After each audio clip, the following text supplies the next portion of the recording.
Jump मारते देव jump मारायचं नाही म्हणतो बरोबर. तर मित्रांनो, परत एकदा स्वागत आहे सर्वांचं आपल्याच यूट्यूब चॅनलमध्ये. आज आपण आलो आहे परत पांगराडोळे शेतशिवारामध्ये, गणेश भाऊ डोळे यांच्या शेतामध्ये. यांच्या शेतातला कडबा काढायचं काम चालू होतं आणि अचानक यांना एक साप दिसला आहे. फोटो त्यांनी पाठवला होता. साप आहे घोणस, विषारी असलेला. कुठे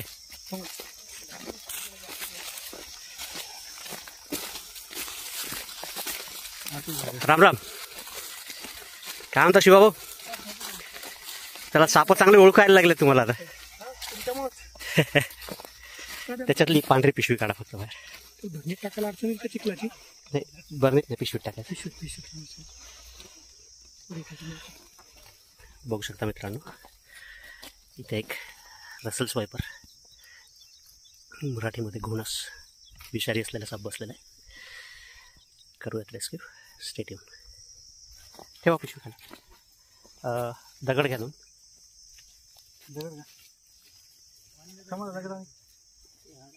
याला काय दिसलं? माकडाला? नाही नाही, एवढा मोठा नाही हो. असे विटासारखं पाहिजे जरा. चल बघा तुम्ही आडवा.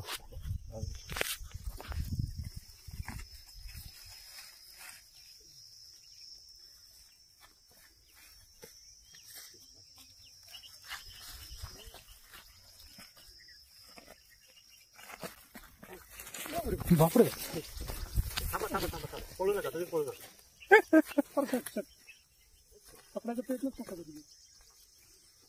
जाऊ द्या, गेला हा कुठे नको जास्त. जंप मारते देव जंप मारायचं नाही म्हणतो बरोबर.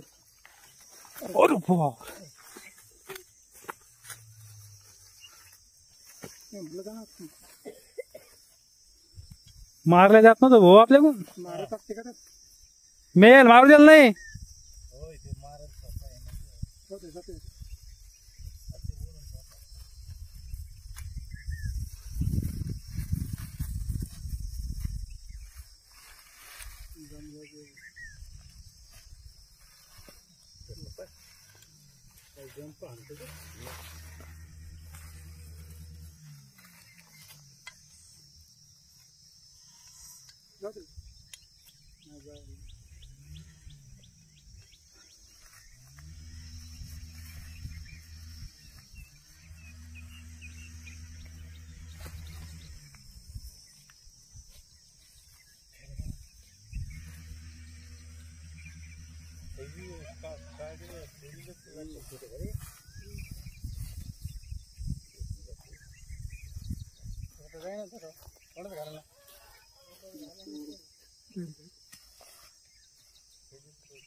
पुणे आता हे अशा सापांना बर्दे वापरतच नाही. बरोबर आहे.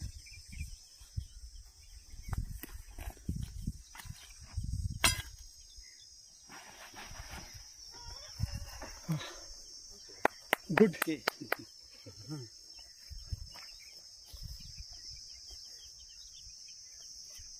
त्या बरणीत भरायला थोडं अवघड जात आहे. प्रॉब्लेम काय होतो, आता हे घरात आहेत उंदरं, माझ्याही घरात आहे, 1-2 उंदरं आहेत. तर ते एखाद्याला पिशवी कुरतडायची भीती वाटते. नाही, आता सोडून द्यायचं लगेच. तळ्यात म्हणा, नाही अजून दुसरीकडे कुठे. झालाय सुरक्षित रेस्क्यू. लवकर चला याच्या नैसर्गिक आदिवासात, म्हणजे मानवी वस्तीपासून दूर जंगलात सोडून देण्यात येईल. दिसला कोणाच पहिले बाहेर काम करणार. या मावशी पुढे, तुम्ही या ना. गणेश भाऊ, काय कसं काय दिसला मावशी? पेंड्या काढताना. आता मी दरवेळेस सांगत असतो, आपण शेती करतोय त्याच्या जागेमध्ये, बरोबर, हे त्याचं रान आहे. तर कुठलंही काम करताना थोडंसं काळजी घेणं जास्त जरुरी आहे. डायरेक्ट कुठं हात घालायचा नाही.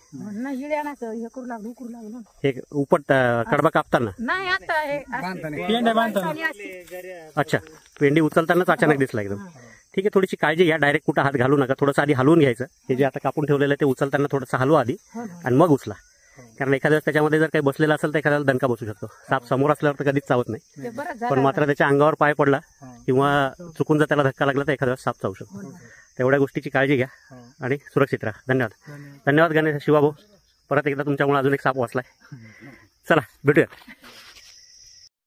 गणेश डोळे राहणार पांगरा डोळे यांच्या शेतातनं रेस्क्यू केलेला घोणस साप. आत्तापर्यंतच्या सापांपैकी बऱ्यापैकी सगळ्यात ॲग्रेसिव्ह वायपर म्हणता येईल, कारण तुम्ही रेस्क्यूच्या वेळेला बघितलं असेल की किती उड्या मारत होता हा साप. कंटिन्युअस त्याच्या उड्या मारणं चालू होता.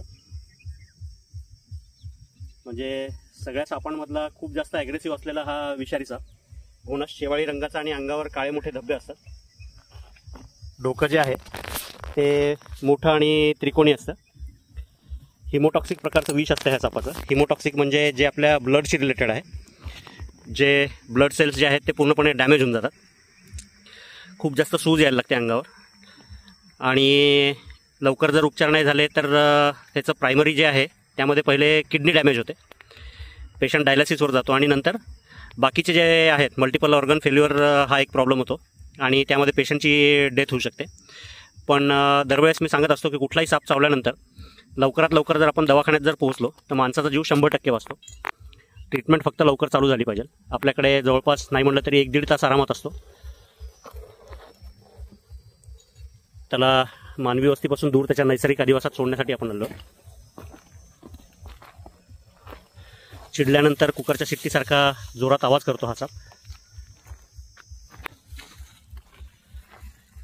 आणि बऱ्यापैकी इंडियामधल्या विषारी सापांमधले सगळ्यात मोठे विषदंत असलेला हा साप आहे घोणस. इंग्लिश नाव रसल्स वायपर, हिंदीमध्ये चित्ती वगैरे असे बरेचसे एरिया वाईज सापांची नावं बदलत जातात, आणि स्थानिक भाषेमध्ये इथे त्याला परड म्हणतात. आता बराच शांत झालाय, नाहीतर रेस्क्यूच्या वेळेला जोरजोरात उड्याच मारणं चालू होतं ह्या सापाचं.